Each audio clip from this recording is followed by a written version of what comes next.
Hello, everyone, and welcome to Listeners Beware, a podcast about all things Goosebumps. My name is Gary. And I'm Ashley. And we are talking about book number 10. The Ghost Next Door.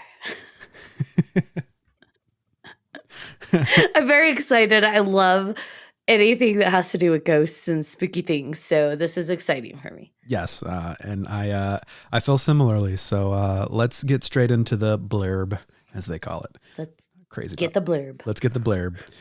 How come I've never seen you before? Hannah's neighborhood has just gotten a little weird. Ever since that new boy moved in next door.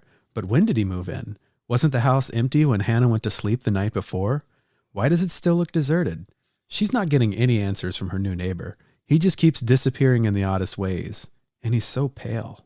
Is Hannah being haunted by the ghost next door? Gasp. So this is The Ghost Next Door, the 10th book in the original Goosebumps lineup, and it was first released in 1993, and I believe this one was August. So like you said last time, RL's releasing a book a month, and here we are, book number 10. Mm-hmm. Yeah. And I was worried that the quality would go down month after month, but you know what? It's not. This was decent. Yeah. I like this book. Well, I'm partial to ghost stories. I am the spooky girl. Right. So I like all things spooky. And this one starts off, all of his other ones up until this point are pretty paced where it doesn't start off intense. Mm-hmm. It's, a build up and we get introduced to the characters and the world that they live in. And this one actually starts spooky and in a moment of terror and action, right? Yeah. So we find that, our character, there's a fire spreading and the way RL describes the smoke filling their lungs and it's burning and they can't breathe. It's like, holy moly. He's starting terrifying. Yeah. Yeah. And I have an anxiety of fires. I watched my neighbor's house burn down when I was a kid. So I have an anxiety over that. So I was reading this in bed and I'm like, I probably shouldn't be doing this. Not right before bed. Right. But I couldn't put it down. I literally read this in one sitting. I went to bed at 1 a.m. because of this book. Yeah. So for me, I actually read this one when I was younger, and similar to what I told you before, I called it. Mm-hmm.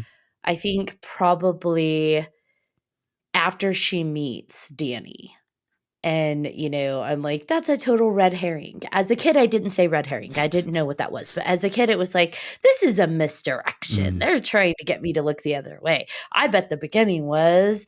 And it just I put it together pretty quickly. But it didn't matter. I still wanted to read it and see what unfolded. Mm-hmm. Once again, we have a female protagonist.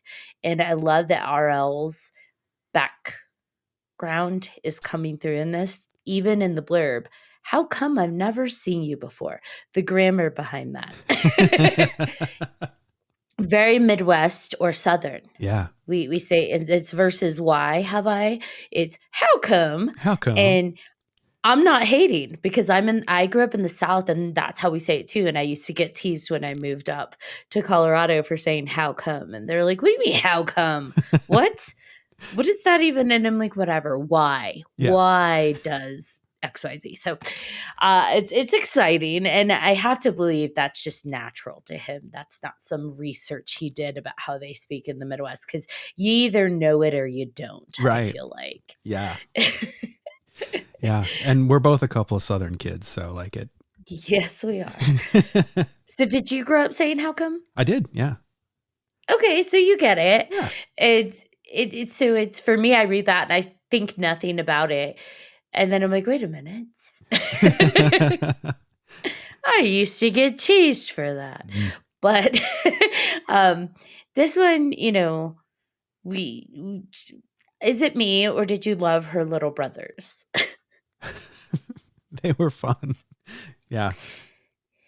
These were the first non-annoying siblings, in my opinion. They're cute. Mm-hmm. They rumble, tussle, fight, but in an adorable way, like Right. as little twins would.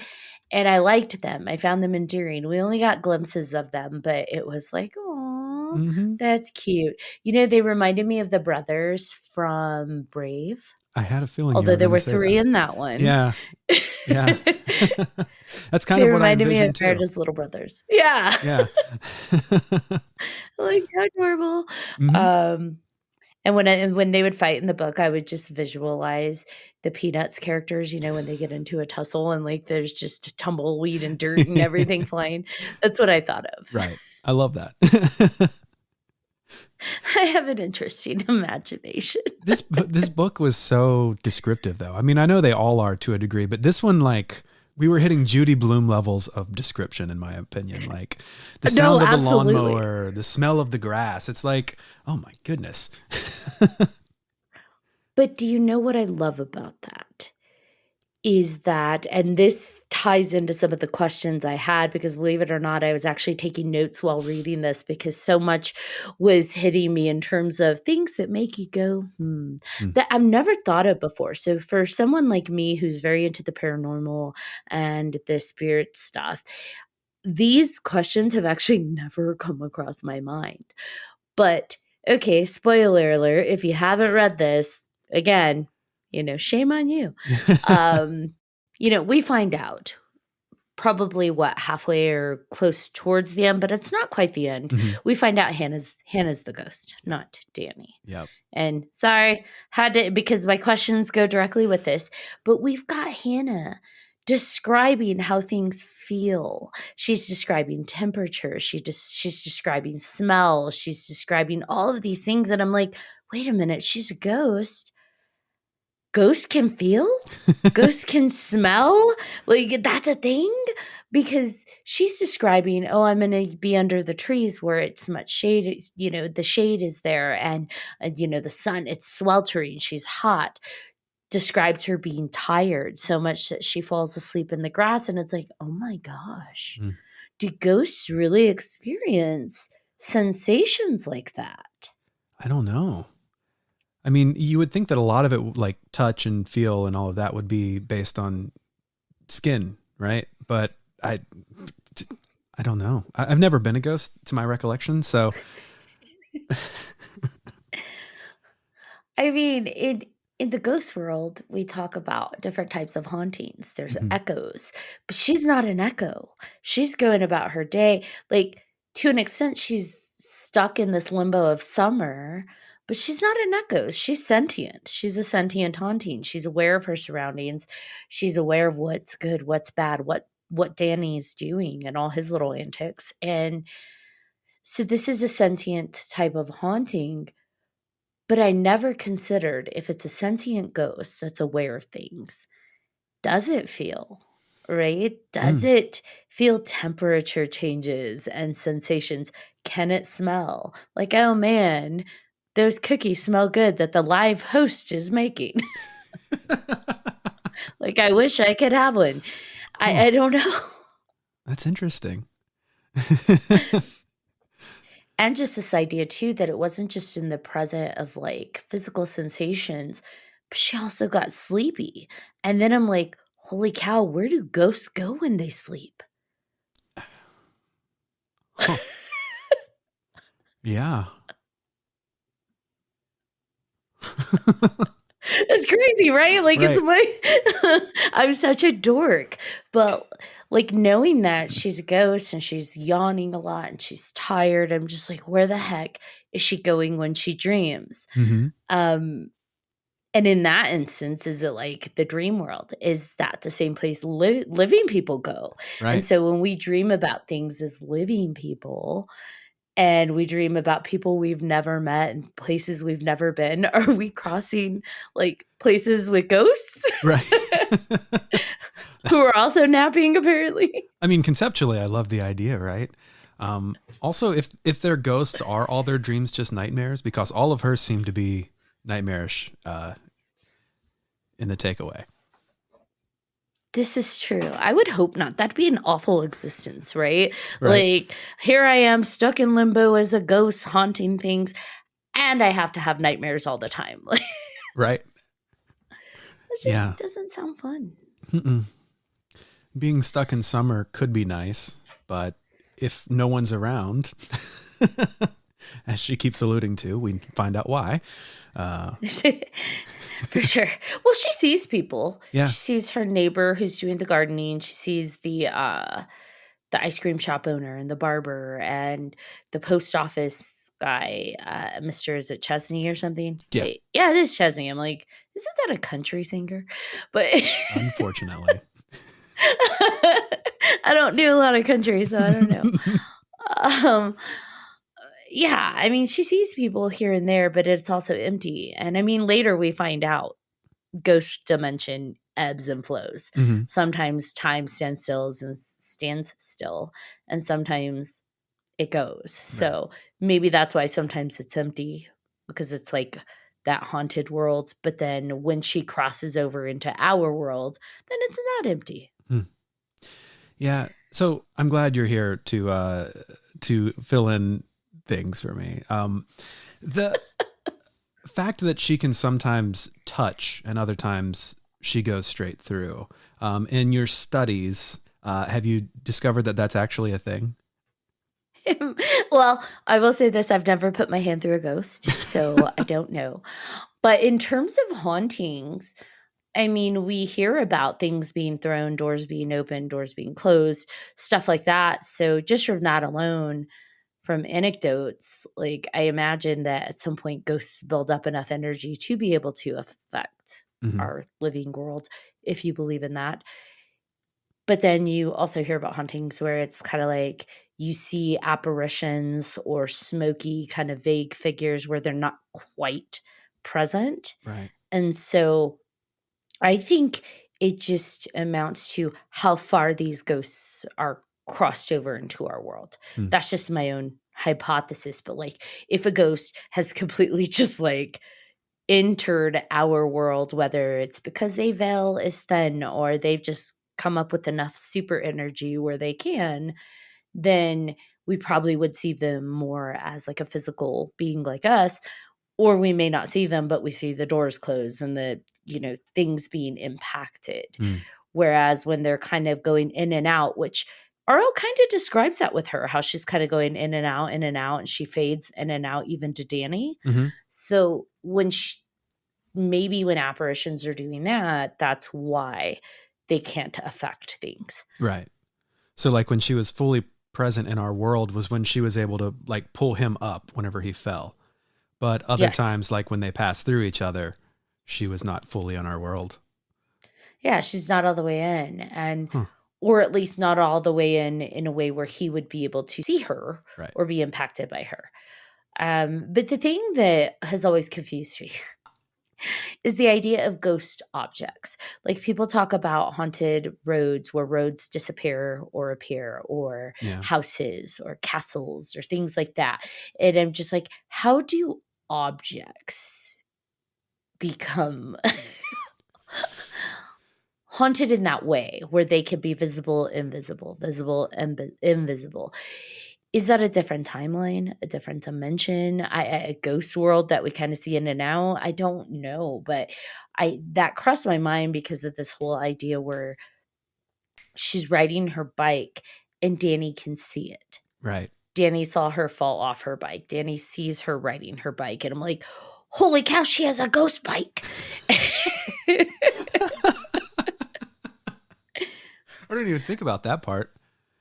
Yeah, but then it begs the question, why is she not visible to other people and just Danny? Right. Yeah. Including her ghost bike. This is true. Huh. Maybe the bike was also killed in the fire. Well, it all burnt out. Because I feel like she's riding her bike and saying hi to people, and nobody can see it. So that means it's a ghost bike too. Right. That's true. I didn't even think about that part. So in your 3 Haunted experience, have you come across people who have uh, encountered ghost objects? I mean, I know of haunted haunted dolls and such that have come up, but like other haunted items. You know, we had a guest who talked about a road that leads to the most haunted town in Europe Mm. or England. In, I believe it's near Kent. I don't remember the name of the actual town, but she said that there have been a lot of instances where people take that road, and then what should be an hour drive ends up being like 3 or 4 hours, or people give up and go back home Wow. because the road doesn't go the way it's supposed to go. Right. So to me, that almost sounds like a haunted road, right? Like the road is changing structure. Mm-hmm. um, that's going off of what she said. And she said she'd been there more than 20, 30 times because she lives nearby, and even that's happened to her where she goes the same route. She's like, I'm going where I know, autopilot, right? Right. And she ends up driving for like 2 or 3 hours, and she's like, what the hell? So Wow. I mean, I think about stuff like that. yeah, I'm fascinated by it. Like, there's a story that my mom tells me from well before I was born. They had a couple people who came and stayed in the basement of the house, and when these people left, they left behind some sort of spirits. Because one night she was home alone and her dog was acting super weird. And then at some point in the evening, from downstairs where her brother's band would practice, she started hearing like the drums, like just like not being played professionally, obviously, but just like sticks hitting the drums. And then she could hear footsteps going up and down the stairs to the basement and things like that. And so, I mean, that's proof right there that they can move things.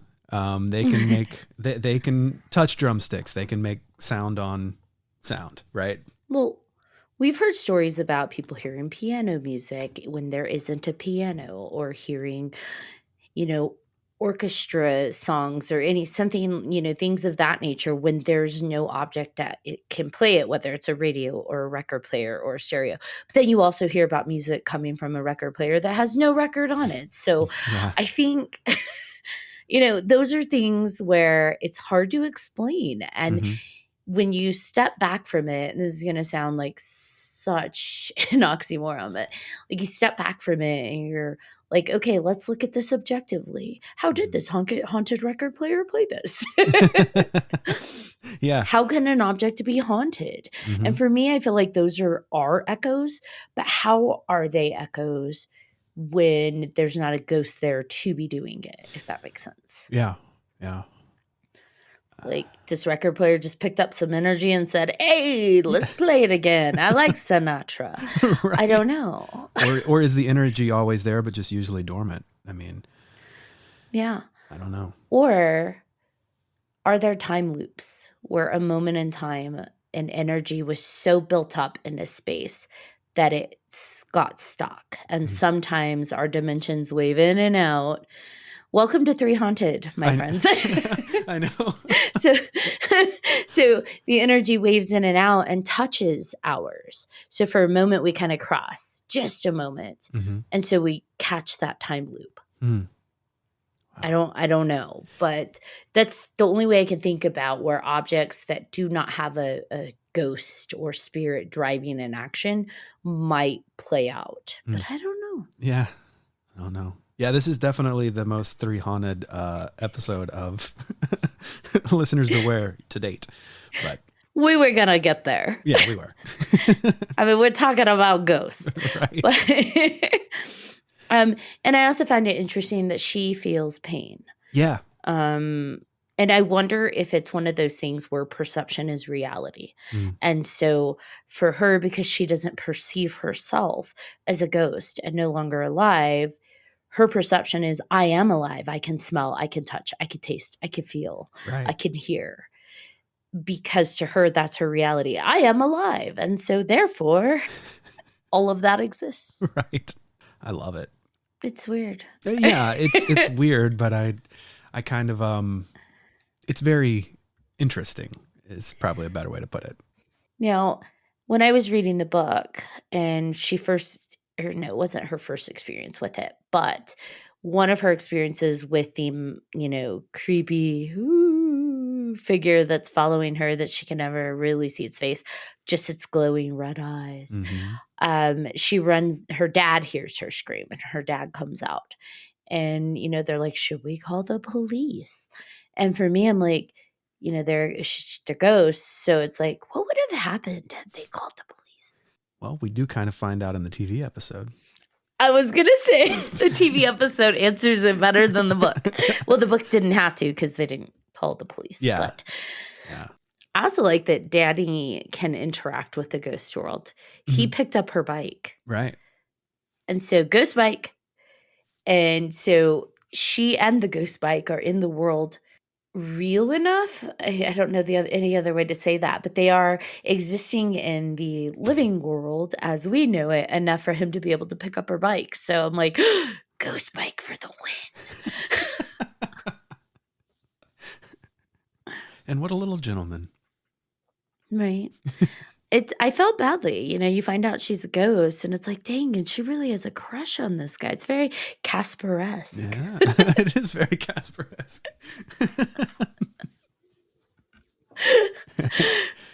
And he seems kind of oblivious to it, like a typical boy. I feel like I've said that before. He is so oblivious, and he really is a typical boy. Yeah. I do love her letters to her friend. Who is at summer camp, because she is so rage-filled. She's like, I hope you're being eaten by snakes, and that's why you're not responding. It's like, wow, it's the aggression. Right. Dear Katie, you bitch. That's what the letter reads. That was the TV friend name. What was her? Jamie? Jane? Jane. Jane or Jace or Jay. It was it was like Jay, and I think it was E. I think it was Jane, but I don't remember. Yeah. But it was odd that they changed the name for the TV episode. Yeah, what was the point in that? Right. I was wondering about that. I'm like, that is such a minor detail that really has no impact on the story. Why would you change the name? Unless the writer's just like, I don't like that name. It was probably their kid's name or something. Right. And that's how they built it into the story. They're like, I love you, Katie. This is for you. It's like, really, bro. I honestly don't know why that was a thing. This is pretty weird. Oh, it was Janie. There you go. That's right. Janie. And I don't know if they were just trying to be more contemporary and timeless by using something like Katie versus Janie, which Janie feels a little older. I don't know. But I'm just like, really? That's what we choose? Is an important detail to change? Right. I'm going to assume the writer's kid is named Katie. That's fair. Or something. Yeah. That's his little love nod. Kind of like in Frozen, when Olaf's wandering around and he's like, Samantha? It's like, that was so random. I had to be someone's kid. Right.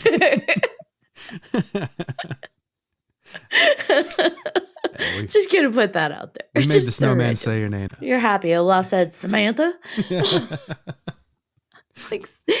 All the people he could be looking for. Right. And it's Samantha. Which, by the way, is so weird. It doesn't fit into the movie at all because they're in this Norwegian area. And you've got Anna and Elsa and Kristoff and Sven and then Samantha. I'm like, okay, that was obvious. Yeah, a little bit. I digress. Yes. This has been Frozen Talk. But that's what this is. A Katie, Janie, Samantha, Olaf scenario.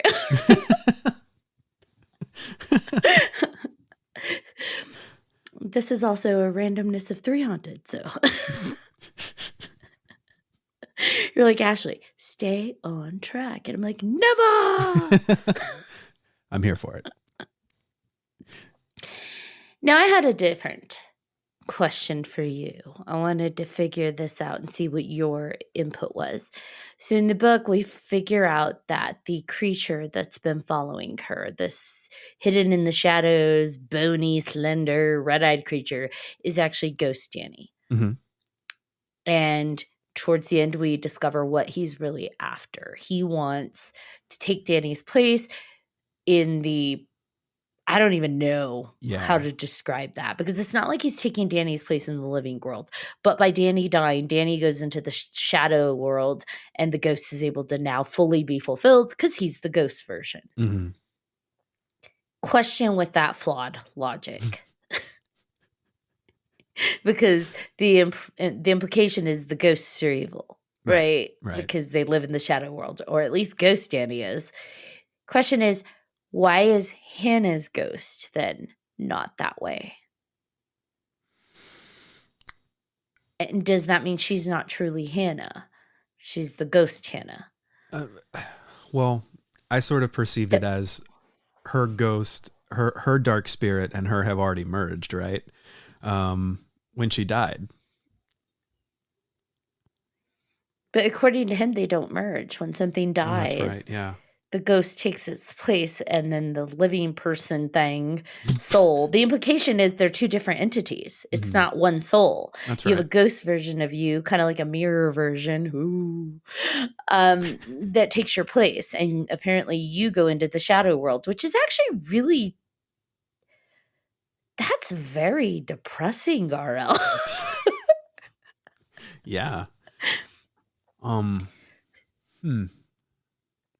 Yeah, I don't know. Right?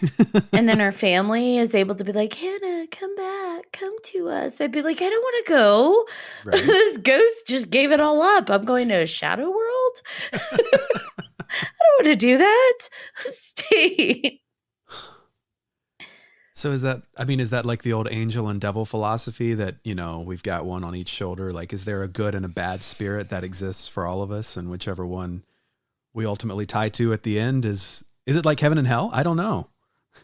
But Danny was good when he was gonna, like, yeah, he was doing rotten stuff, but not to warrant like an evil ghost. Yeah. He wasn't out there, murdering and pillaging. He just like broke a mailbox. And stole some ice cream. Yeah, like that doesn't warrant an evil spirit coming through. So that was my only thing, Gordon. Just like, why is his ghost evil? Yeah. And hers isn't. And this concept that like there's a ghost version of you and then the living version of you. Right. And what does that mean about the soul if you believe in that? Like what the hell, RL? Or is it we have many different versions of us, and this is just the one that escaped and was waiting, and like, I'm going to kill him. I'm going to kill my living version. Which is terrifying. A little bit. I kind of like the idea in a way of multiple souls, and it's a battle in the soul world to see which one ultimately triumphs and who takes over. Yeah. Or maybe it's just back to the whole dimensional talk. Maybe there's different dimensions, facets or fingers of what is Danny's spirit. Yeah. And this one just happened to sneak through. Like he, sucker punched the good one and came through. I don't know. You know what it is, right? It's his dick soul. I knew it. Take a drink. Yeah. He's going to the dick world, the mirror world. And maybe that's where the shadow world is. Could be. Ooh. I don't know. Shadow Man from Shadow World. I know, right? That's where shadow people come from. Ooh. That's our own ghosts following us, our dick ghosts. They're like, let me take over. I don't know. Yeah. It's all good questions. But yeah, I was just wondering, I'm like, why is, because I feel like RL is trying to imply that all ghost versions come out of the shadow world and are kind of like that. Or maybe he just had an ambitious one. Right. And again, the shadow world sounds terrified. And it's like, okay, Hannah, you got to go back. Yeah. I'm like, fuck that. Right. I'm staying. Forget that. Mm-hmm. I'm gonna stay over here and hang out with my cute living neighbor, and all is well. That's right. Sorry, family. I'm giving you up for summer purgatory. It really is it that bad? We all lived for summer break. Although It's I true. guess if you're alone. Yeah. But if Danny can continue to see her, then maybe it's not so bad. And can she eat ice cream? Because if that's the case, like winner, winner, chicken dinner, you'll probably never get fat because you're a ghost. So, like, eat it up, girl. I'd be like, Danny, I need you to bring me pizza, chips, dip, ice cream, Slurpees. Like, just serve it up. I'll spook all your friends and teachers into giving you good grades and just bring me the food. That's it. That's it. It's our second episode with a Slurpee reference. So we need to get a sponsorship from 7-Eleven. 7-Eleven, we need a sponsorship of Slurpees and Corn Nuts. The other thing I think about is like this whole ghost limbo dimension that she's in and how it's everything she had exists. The house is completely furnished the way it was, even though in reality it's empty, right? Mhm. And the town is exactly the way it is because she's able to navigate through it. She's not haunting just one space. She's going into town. She's going to the post office, the ice cream shop. And it's like, man, she is a ghost that really goes walkabout and she's all over the place. And for me, I'm like, her perception and imagination is so strong. She is literally creating her entire ghost reality world. Yeah. It's very Scarlet Witch style. It's so true. It's a really good comparison. Just like my family's here, Mm-hmm. my everything's here. And like she pulls her ghost bike in on it. I mean, No ghost bike left behind. That's what I always say. that needs to be a t-shirt. So, so yeah, I just think it's interesting because I wonder if this were all hypothetically real rules for like the paranormal world we talk about, on Earth outside of Goosebumps. Mm-hmm. I wonder if that's why so many hauntings don't make sense to people. Like, because ghosts are just so strong in terms of that perception as reality that they're able to keep navigating and integrating with whatever world they were in when they passed away. And that's what we kind of like clash with when we go to these haunted places and we talk about spooky encounters. Yeah.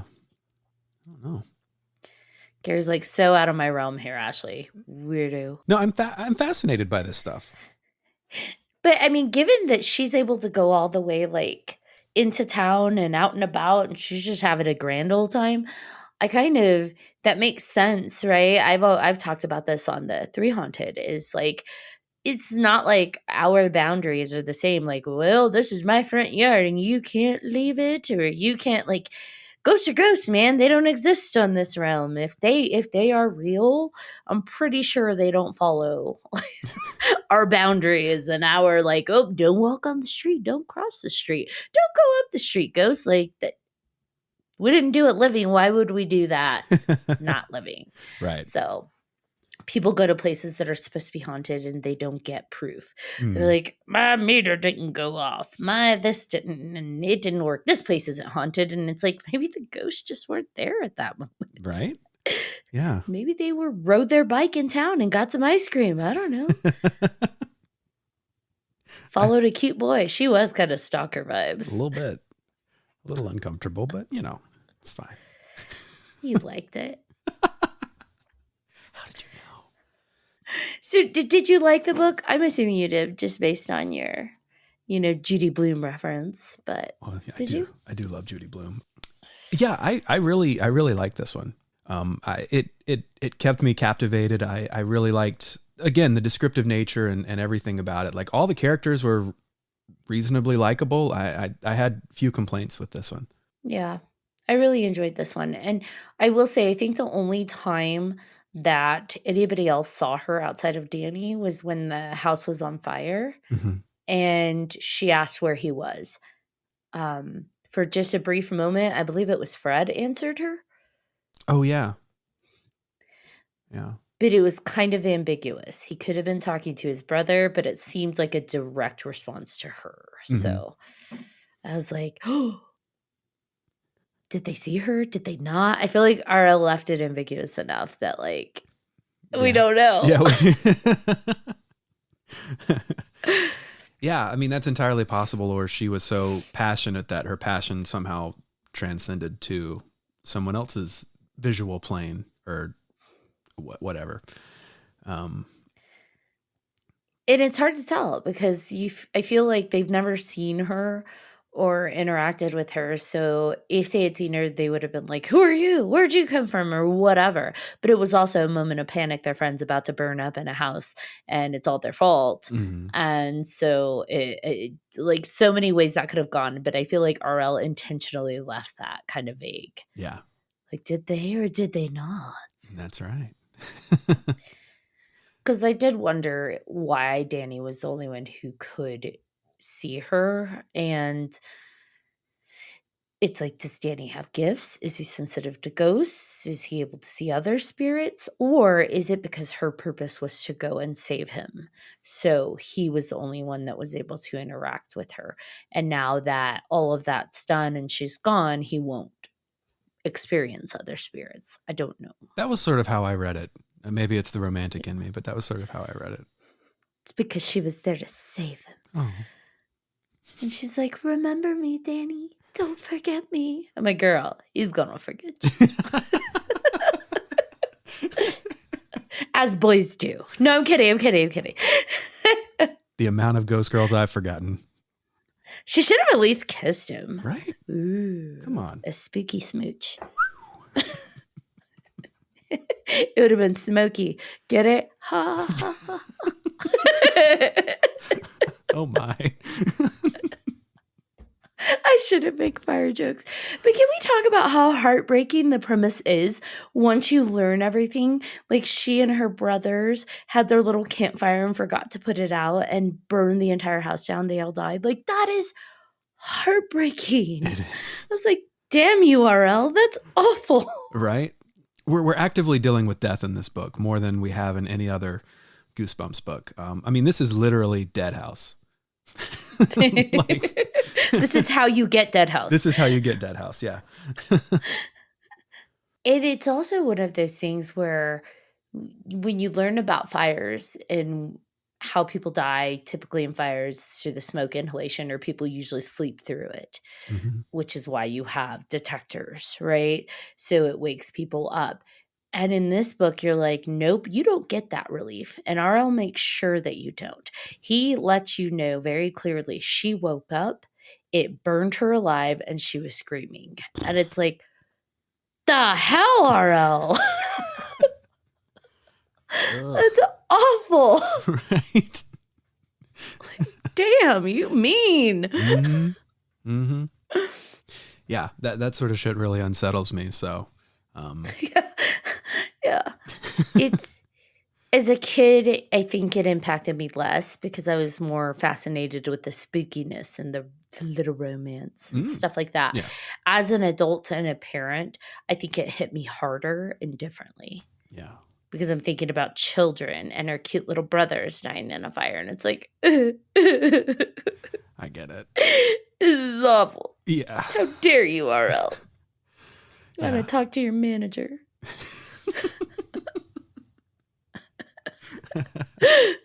Yeah. How dare you make me feel my feelings? For sure. Yeah. Like, that's rude. Nobody makes me feel my feelings. Yeah. I mean, I was surprised at the initial punch of this book, and then it as we get to the finale where Danny finds himself trapped in a burning house, and her mission becomes to save him any way possible. It's like, it's gripping. You could say the story is fire. The fact she actually has to face a real fear. I mean, she died from fire. Yeah. And here she has to walk through fire to get him, to help him. And the fact that she convinces herself, I'm not alive. This isn't going to hurt. Like, that's powerful. Yeah. and awful and powerful. Yeah. It's just, it is, again, I will repeat and use the same word. I should get a thesaurus, but like it's heartbreaking. Right. So it's sad stuff. It I'm a is. sad panda. Don't be sad. It's better than being a grumpy goose. That's true. So once again, we're dealing with the idea of peer pressure. Yep. Like embedded within this book is not only learning to overcome personal fears, but also and accept things that we just can't change, like the fact that she's no longer alive. So she accepts she's going to help him anyway, right? Mm-hmm. But we also very much are confronted with peer pressure. RL once again addresses that, which is super important at that age. I mean, Danny is, despite his good-hearted nature, is being pressured to do more and more severe things. First, it's just hanging out behind the post office, even though it's technically, I guess, trespassing or something. Right. But then it's stealing the ice cream, and then it's vandalism. It's breaking the mailbox, and then it's breaking in Mm-hmm. and arson. So, like, it's escalating Quickly. higher and higher. Yeah, like it's a pretty aggressive escalation, but I like that he did that Mm-hmm. because I think oftentimes with peer pressure, especially at that age, we think a lot of things are harmless, but he showed just how that can increase Right. over time and how quickly dangerous it can become. I mean, they burned down poor Mr. Chesney's house. What did he actually ever do to them? They're like, he hurt your arm. We got to get it back. Yeah, he grabbed you to stop from breaking his mailbox. Right. Their thought process on the logic of why we're going to do the next bad thing was just beyond me. But that's how it works. It is. People justify bad behavior, and it got pretty dangerous really quickly to the point where Danny almost died. Mm-hmm. Like he almost cost himself his own life giving into peer pressure. And so I thought that was really important in this book. I think RL did a really good job of highlighting peer pressure and just how dangerous it can be. Yep. I agree 100%. I mean, I knew kids who went that route and how quickly things escalated for them. Like just trying to prove that they're part of the cool kids or whatever. When guess what? Those kids weren't that cool. I was cool and I didn't do bad stuff frequently.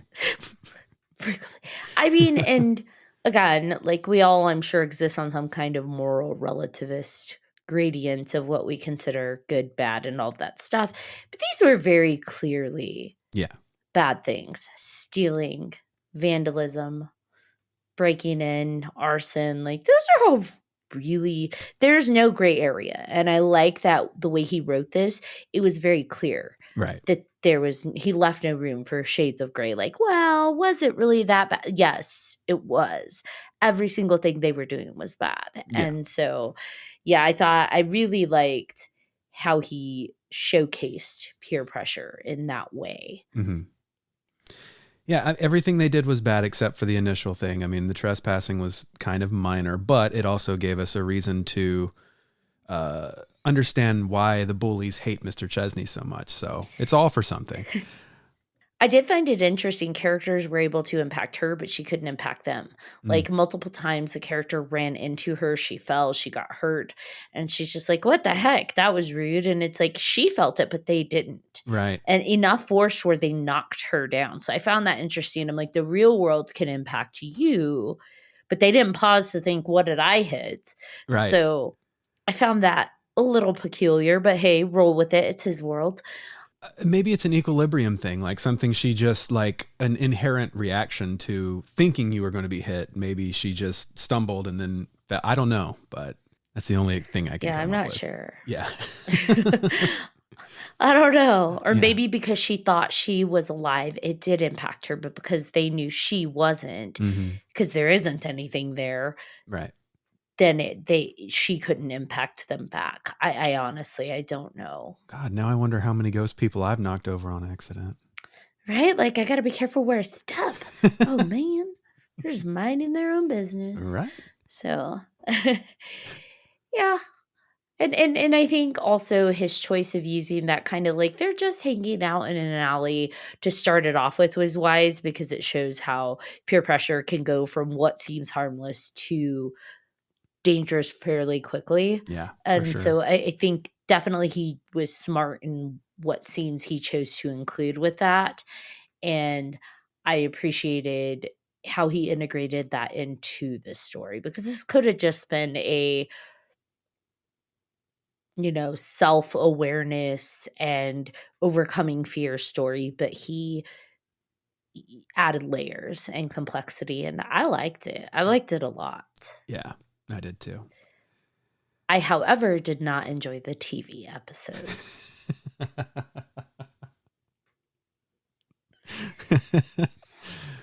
What bothered you? I mean, in all reality, they changed almost everything They did. about this story. Yeah. They kept a few things in so you understood it was connected, but for the most part, they changed almost everything. Her family didn't exist at all. Mhm. And for me, I'm like, that's part of why she thought he was a ghost for them, like almost half of the book, is because life is going on as usual. Right. And so taking the family out and then throwing, other things in place of it, I'm just like, that, I don't know. Just it didn't work for me. Yeah. Like the kid's raising herself. Right. 100%. It's a tough sell because they do literally just rewrite pretty much everything. I mean, even they change it from Danny getting yelled at for being in an alley to stupidly almost crashing into the post office truck. And then that's where the revenge comes from. And these bullies were like Bulk and Skull level ridiculous too. Yeah, they were. They were not, I don't know. Why would anybody want to be their friend? But I digress. It was a mess. It was. And, like, when he fell into the grass Mhm. after almost being hit by the post office truck, the grass is burned.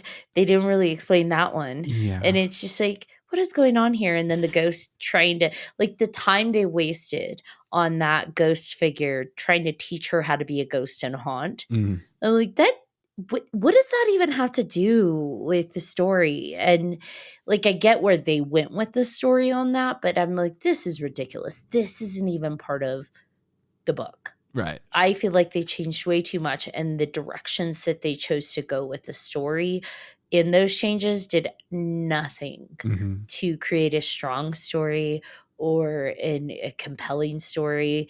I watched that and I forced myself to finish it, but I'm like, this is awful. Yeah. And she just keeps going into his house, like walking in and helping herself around. I'm like, what the heck? Right. When she wasn't a ghost. And it's like, this is weird. Mhm. I didn't like it. He wasn't even her neighbor at that point. He lived across the street and up the street or something. Yeah. Right. And so, how can you call it the ghost next door if it's the ghost up the street? It's not even the same story. I don't Right. know. I wasn't a fan. Yeah. And as a standalone, I still wasn't a fan. Right. So one thing that cracked me up was that instead of handwriting letters in this one to her friend, now named Katie, she was sending electronic mail, but not really. She was typing it on a laptop, printing it out, and then when she runs to the postman, she hasn't even put it in a letter. She's just like, wait, and she's flapping the printout in her hand. And I'm just like, do you not understand how the mail works? I mean, it's true. Mm-hmm. I don't know. I felt like it was just a mess. Yeah. It was a mess through and through. And I don't know why they made the choices that they did, because you don't change it from the ghost next door to the ghost up the street visually, because it makes no difference, like budget wise. Is Right. a house is a house is a house. Right. And it just like, and the choices to do the floating letters and all the ghostly tricks, like you could have just kept the original story and saved yourself some money on CGI, because realistically in the book there isn't that much ghostly things that happen in terms of like effects or hauntings. It's just two kids that suspect each other of being, actually he was kind of oblivious, but her suspecting him of being a ghost and knocking on his window and mom not answering and those kind of things, and her riding her bike a bunch. Like, you could have saved yourself more money if you just stuck to the original. I know. And so it's worth noting that the episode did release 5 years after the book was written. So maybe So they were they had trying time to figure it out. Yeah, right. Maybe they were trying to update it. I don't know, but like they didn't succeed because the original book is kind of timeless. Because here we are, 21 years later, and it still works. 31 years later, It's a bicycle. Jesus. Kids still ride bikes. Right. Like bicycles and houses and writing a letter. Like, sure, you want to modernize it and do it on a computer, like whatever. But like this idea, like, I don't know if they couldn't get a post office, so they got the post truck. But even then, they never go inside the post office. So I don't know. I just feel like there were really odd choices in what they chose to do and change the direction of it in the TV episode. And like I said, even if I didn't read the book, it's just a weird way to execute that story. Right. It felt all too quick versus building it up. It's much, much, much too quick. And they spent a lot of time on really weird choices. Yeah. So one thing that I liked in both the book and the episode that I don't think, well, we haven't touched on yet is the sign language element with the mom. Yes. I thought that was a neat way to explain why the mom wasn't seeing her initially. However, it was very creative, actually. Yeah. I thought it was actually super creative. Mm-hmm. That, you know, it could have gone in so many directions. Like she just didn't hear you, blah blah blah. She ignored any direction it could have gone, and instead it's like, dude, my mom's deaf. Right. It's like, you oh, dick. Sorry. Off to the mirror world you go. I did like in the TV episode, she offered to learn sign language. Yeah. You know? That was cute. Like, oh, maybe you could teach me sign language. And it's like, oh, that was adorable. That was very cute. I liked that. That was sweet. So, overall, I'm going to once again say I take the book over the TV episode, but especially in this case, I would really do the book over the TV episode. Like all day, any day, skip it. Choose to watch it if you want, but really not necessary. Yep. I'm going to echo that. Echo hunting? And also my echo unit just lit up. Oh, that's funny. It's like you called. Yeah. So yeah, I'm with you. Book. I'm out on the TV episode. I think if it were made into a TV episode, like if someone decided to redo it, if they stuck to the book, I think it would be really compelling. Like that would be a great episode. It could even be a movie, in my opinion, if they really just like worked on finessing it and being truer to the book. There's a lot of great elements to the book that I think it would do well if it were actually given a chance. I agree 100%. This would work very well as a standalone movie, maybe more than any of the other books we've read so far. I agree. Yeah. I agree. The other ones are nice little bites. Nice little haunted, nice little goosebump bites. Yeah. But this one, I think, was a much more robust story. I like that. Yeah, you like the way I just got that? Yoo-hoo. I drink wine. Can you tell? Oh, man. All right. So what book do we have coming up next?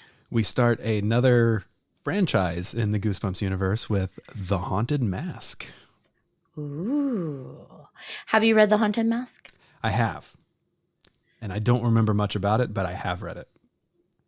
I do remember it. And I remember this is actually one of my favorite covers. Yes. So I chose to read it when I was younger because of the cover, and I still love it. So very excited to reread this book, and the cover was done by Tim Jacobus. So way to go, Tim.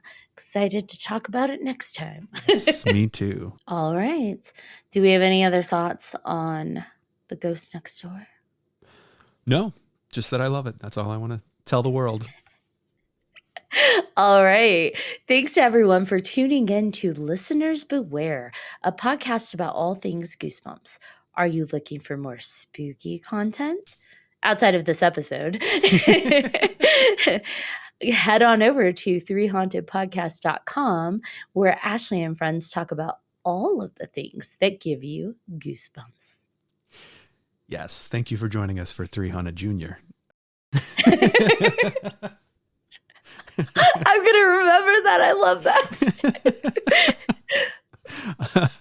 Yeah, you can find more from me at the Wax Nostalgic Network, Wax Nostalgic Network on the social medias, and waxnostalgicnetwork.com. Thank you, Gary. Thank you, Ashley. Until next time. TV episode answers. What happens when a ghost calls 911? No, what I find interesting, she can actually pick up the phone in the TV episode. She can dial 911. Mm-hmm. So this is a ghost interacting with the real world and calling the real police. Yeah. And then the 911 operator's like, hello? Yeah. Hello? Is anybody there? Right. Is someone there? Mm-hmm. One might say the 911 operator was ghosted. Ooh. Well played. Oh, shoot. There was something I was going to say and I forgot. I lost it. My own thoughts ghosted me. This is rude. Oh, no. The ghost thought next door. Can we just say, though, I would like to take a moment to nod to RL and appreciate his nostalgic callback. Well, it wasn't nostalgic then, but for me, I loved the callback to the day glow green shorts and bright orange top. I'm like, yes, I remember those days so well. You know who else loved that? This guy. Yeah, this guy. I could see you pulling off those colors. So Thank you. Maybe I'll try. No, you're welcome. You should. Dayglow Gary, they'll call me. Because now you're a big G. Listen, if you were from where I'm from, you would know. You gotta get yours at a 6'4". Yeah, right? Okay, so